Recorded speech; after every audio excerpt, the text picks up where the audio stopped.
What I've got here is a power steering pump for a 99 Toyota Tacoma and a rebuild kit, and I didn't see any other videos online about this, so I thought that I would make one and see if it was helpful at all.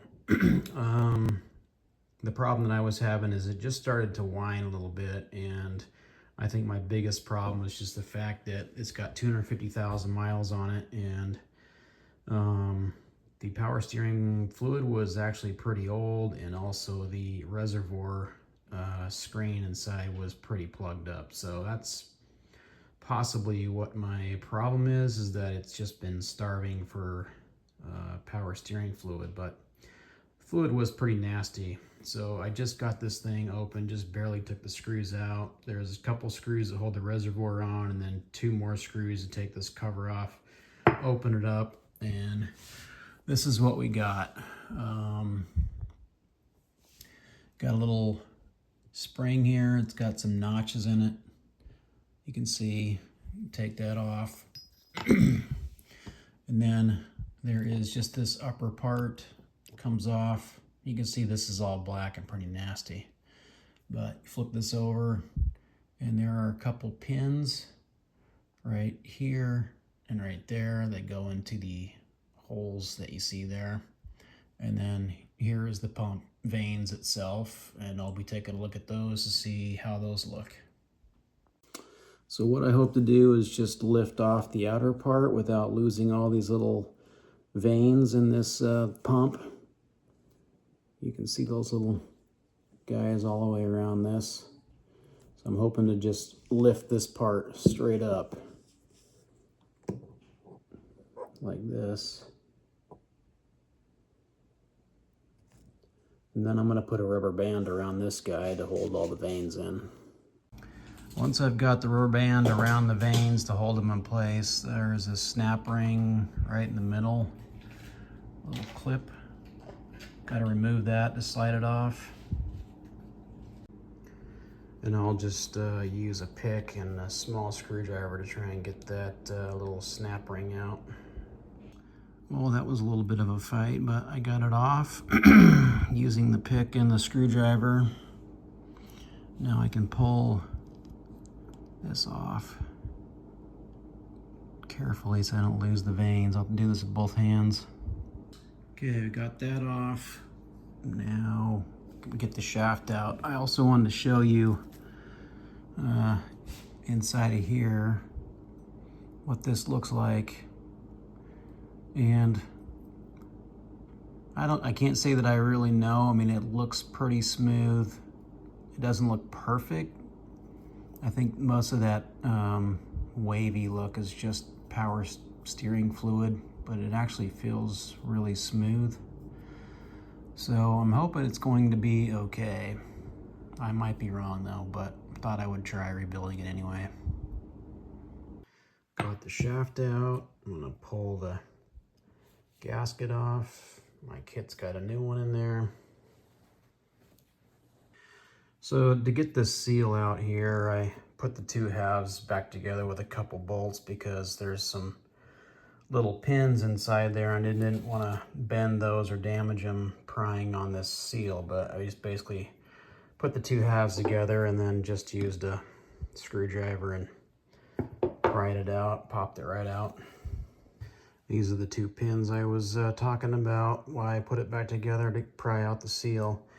At this point, I think the disassembly is pretty much done, and I'm just going to take some brake cleaner, carb choke cleaner, and clean up all the black nastiness off all these parts and get them all nice and clean before I reassemble.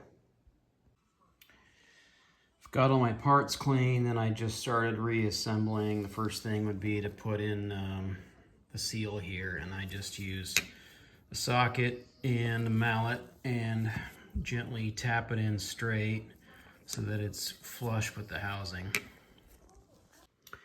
So a couple things to note here. I'm using the Edelmann 8798 kit that I got off of Rock Auto. It was about 20 bucks. Comes with everything, clip, new clip, O-rings, gasket. Another thing that I wanted to mention when I was taking this apart, that there are marks on these guys, I believe marking the top. You got one dot on the impeller, and you got two dots here. Those are on the other side, so I believe that means top. Also, just having a rubber band around this doesn't quite hold them in. They will slip out, so I don't know if it's a huge problem if they fall out and you just put them back in. Probably have to make sure they face the right direction or something, I'm not sure.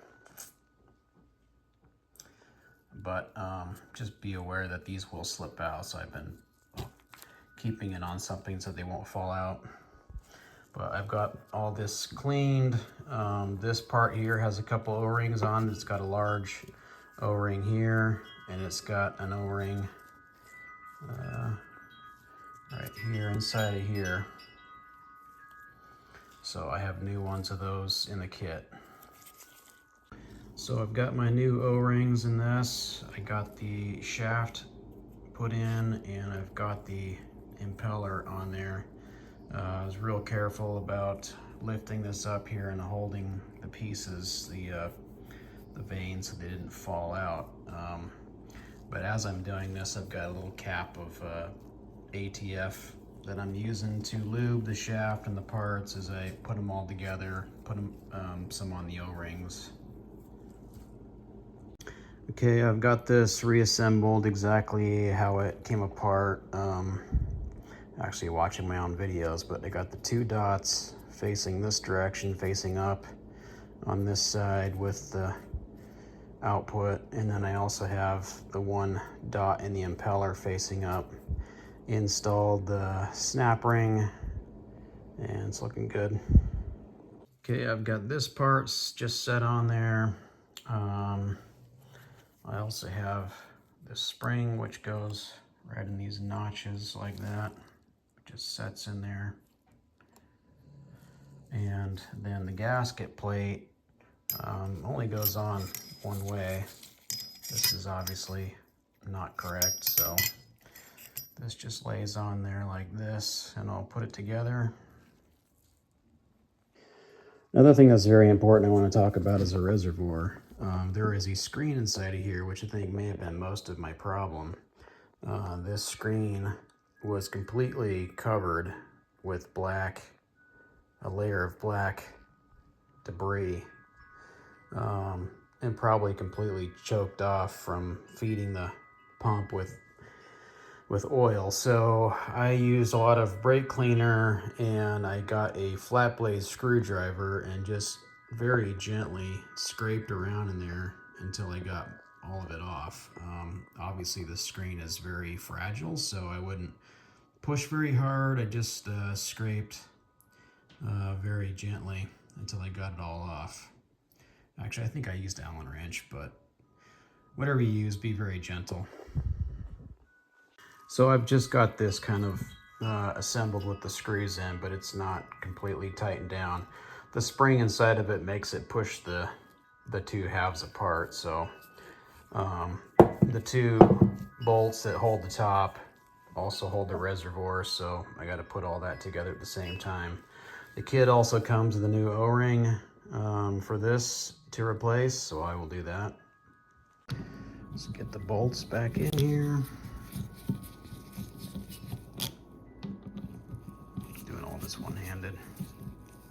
And there we are, it's all back together. The kit also comes with a couple new washers for the banjo bolt. I'm gonna go ahead and install it, see how it goes, and I could possibly post a video afterwards showing it running. There's a lot of videos showing this being installed or replaced, so I felt like I didn't need to do that. But I just wanted to show taking it apart and cleaning it up and rebuilding it with new seals and washers, etc. And here it is done and installed, and it seems to be absolutely quiet. I've got a little bit of noise coming from my alternator, but power steering sounds